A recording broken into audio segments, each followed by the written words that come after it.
I'm Dominic Cooper and I play John Stratton. Although I was never really that aware of his first name, I've just found it out. But John Stratton.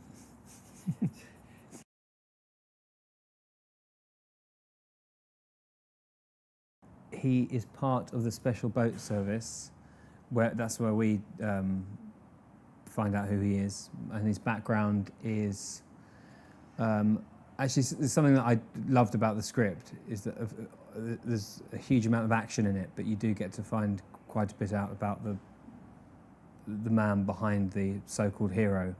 He's had, I suppose, quite a sad past in a way. He's someone who didn't know his parents and who was looked after by a man who played by Derek Jacobi. That's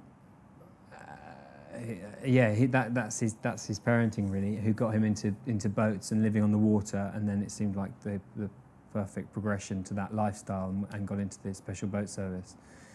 So he's quite a lonely man, I suppose, and a man who can commit completely and utterly to his job.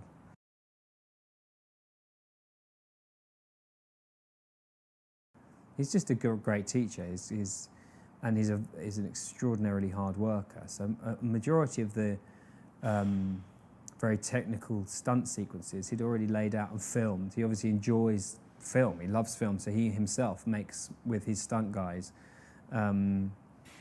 he edits them together and makes little films and shows us exactly what he's trying to achieve, and then will talk us through everything that's necessary with someone who has been in the military and again with the boats, with the driving. We did some incredible shots around Rome in the cars, proper chase sequences, and I wanted to do a lot of that myself, and he was always open to that. And I think when you have someone like him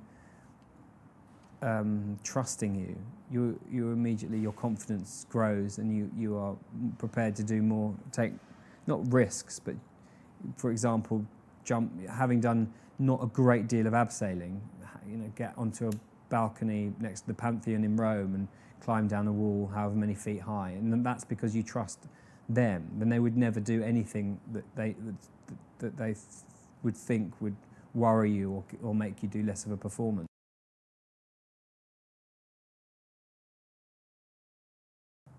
I'm not sure Stratton's the kind of bloke who flirts much, but there's a certain level of, there's obviously something there, but I'd say probably too shy to ever admit to himself or to anyone else or to her. So,